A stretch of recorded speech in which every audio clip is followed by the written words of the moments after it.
Hello everyone, welcome back to Easy Nursing platform. Today we are going to start tympanic membrane perforation. सबसे पहले हम देखेंगे tympanic membrane होती क्या है। टिम्पैनिक मेम्ब्रेन को हम ईयर ड्रम भी बोलते हैं।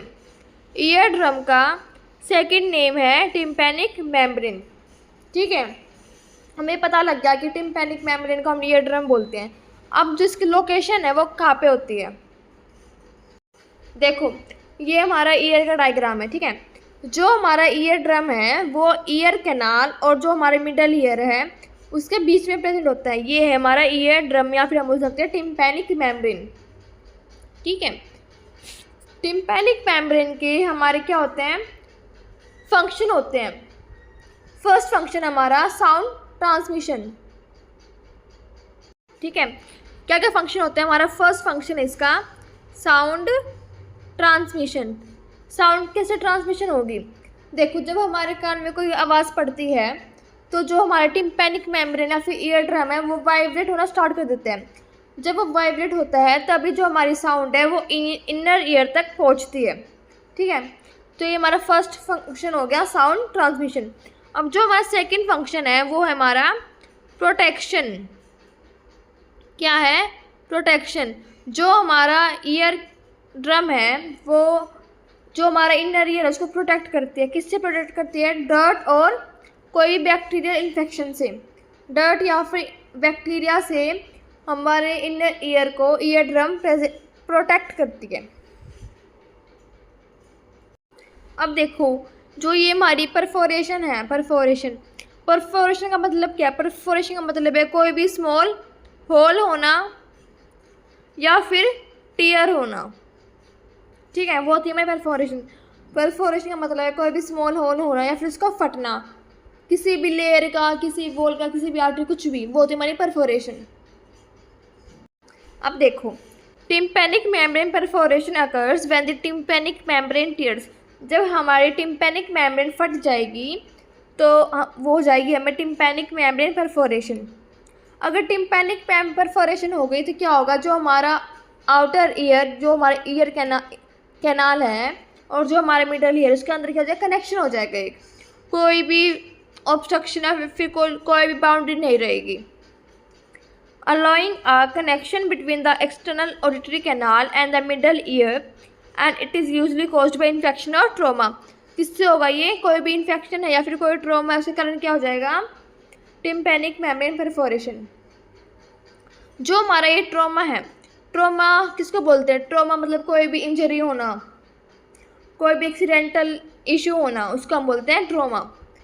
तो जो हमारे टिम्पैनिक मेम्ब्रेन है उसका कोज क्या हो गया, कोई भी इन्फेक्शन या फिर ट्रॉमा। अब हम आते हैं इसके इटियोलॉजिकल फैक्टर्स। इटियोलॉजिकल फैक्टर्स में जो हमारा फर्स्ट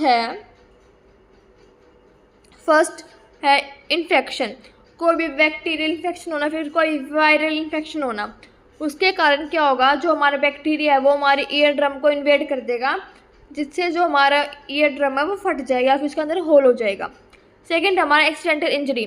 सपोज हमें कोई भी रोड एक्सीडेंट हो गया और हमारे कान के अंदर कोई भी शार्प चीज़ चली गई, उसके कारण भी हमारा जो ईयर ड्रम है वो फट सकता है। अब हमारा थर्ड है ओसिकल बोन इंजरी। जो हमारा ओसिकल बोन है, देखो जो अब हमारा ये है ओसिकल बोन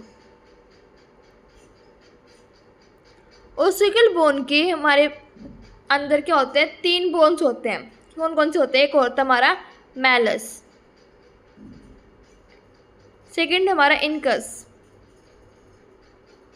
और थर्ड हमारा स्टेपिस। ठीक है, जो हमारा स्टेपिस बोन होता है वो हमारा सबसे स्मॉलेस्ट बोन होता है, सबसे स्मॉलेस्ट बोन। अगर हमारे ओसिकल बोन में कोई भी इंजरी हो गई तो हमारा ईयर ड्रम अफेक्ट हो सकता है। अब फोर्थ हमारा फॉरेन ऑब्जेक्ट जैसे कि ईयर बर्ड्स या फिर कोई भी बैक्टीरिया या फिर कोई भी शार्प ऑब्जेक्ट हमारे कान के अंदर चला जाएगा तो हमें क्या हो सकता है, टिम्पैनिक मेम्ब्रेन परफोरेशन।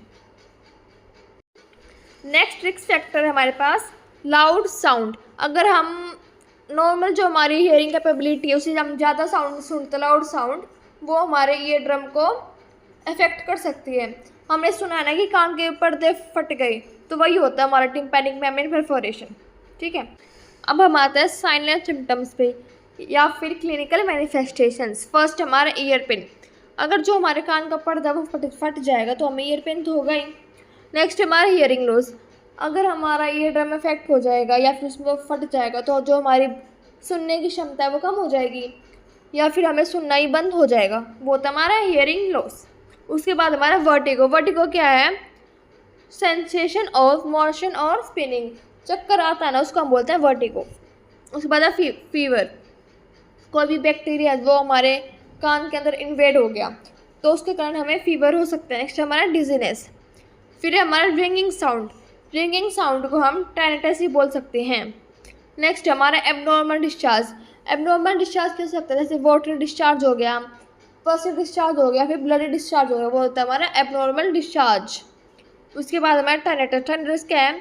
कोई भी रिंगिंग या फिर बजिंग साउंड कान में से आना, घंटी जैसी आवाज़। नेक्स्ट हमारा ब्लडी ओटोरिया। अब जो ये हमारा ओटोरिया है इसको हम बोलते हैं डिस्चार्ज फ्रॉम द ईयर। अब ब्लडी ओटोरिया क्या बन गया?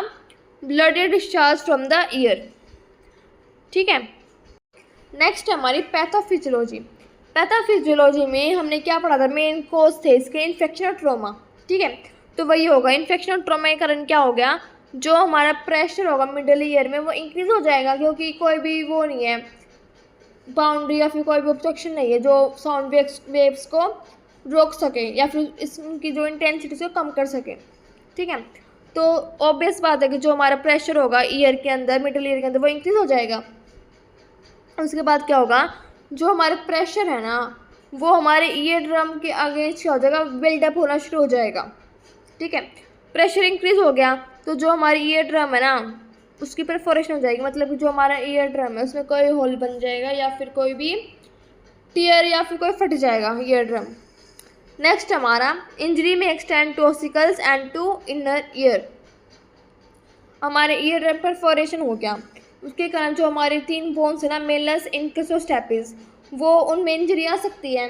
और जो हमारे इनर ईयर है ना उसके भी जो हमारे वो है ना पार्ट्स, वो भी डैमेज हो सकते हैं। ठीक है, ये थी हमारी पैथोफिजियोलॉजी। पैथोफिजियोलॉजी में हमने क्या पढ़ा? ड्यू टू इटियोलॉजिकल फैक्टर्स जो कि है इन्फेक्शन और ट्रॉमा, उनके कारण प्रेशर इंक्रीज हो गया हमारे मिडल ईयर में।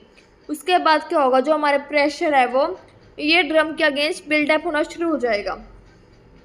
ठीक है, जिसके बाद जो हमारा प्रेशर वो ज़्यादा इंक्रीज होने लग जाएगा।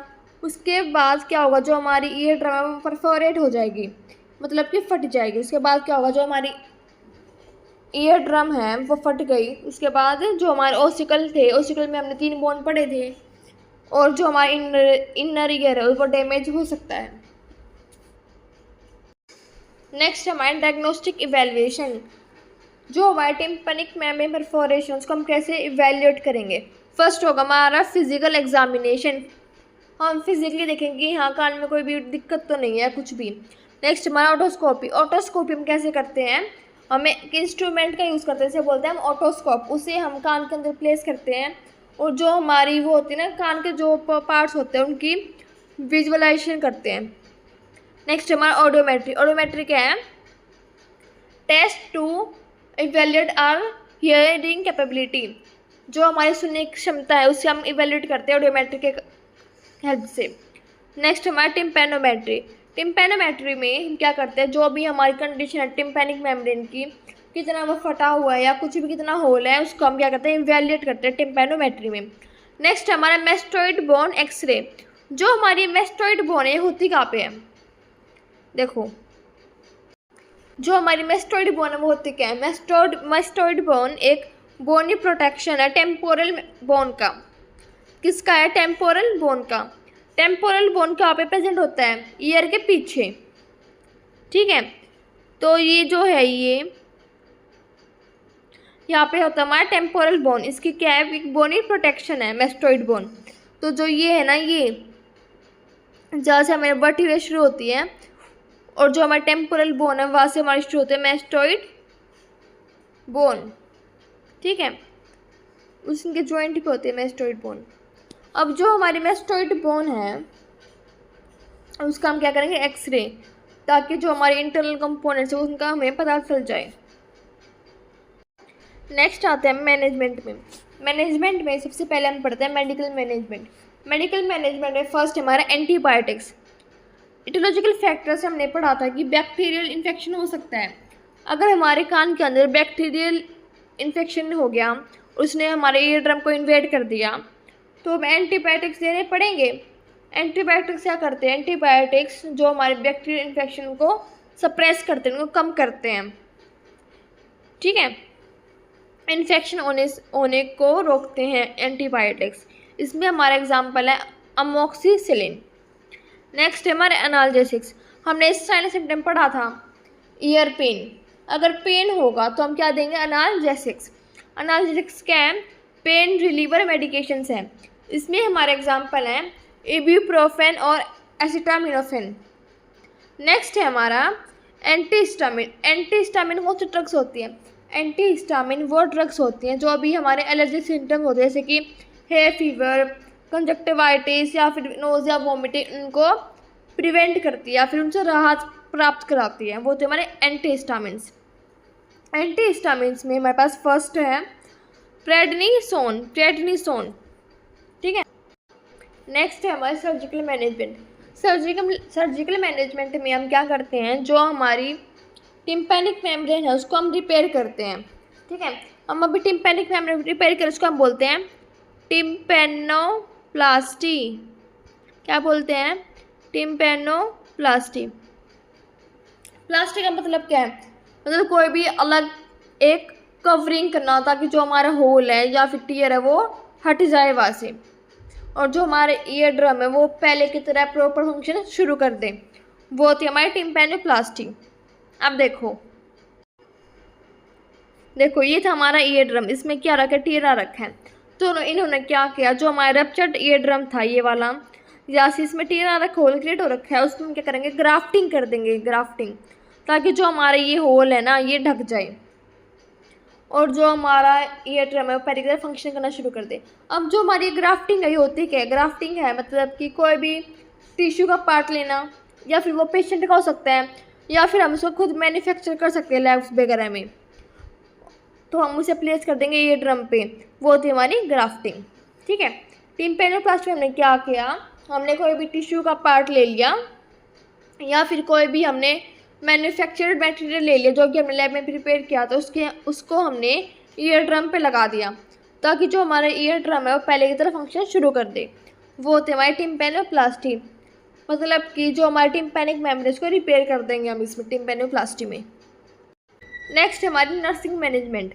नर्सिंग मैनेजमेंट में क्या पड़ता है? जो कि एक हमारा नर्स का रोल होता है किसी भी डिजीज़ कंडीशन में, वो तुम्हारी नर्सिंग मैनेजमेंट। नर्सिंग मैनेजमेंट में फर्स्ट हमारा कीप ईयर ड्राई। जो हमारा कान है उसको हम ड्राई रखेंगे, सूखा रखेंगे, ताकि कोई भी बैक्टीरिया इन्फेक्शन हमारे कान के अंदर इन्वेड ना हो। जो हमारे बैक्टीरियाज होते हैं वो मेनली मॉइस्चर में ग्रो करते हैं ना, तो इसलिए हम अपने कान को सूखा रखेंगे ताकि कोई भी बैक्टीरिया इन्फेक्शन ना हो।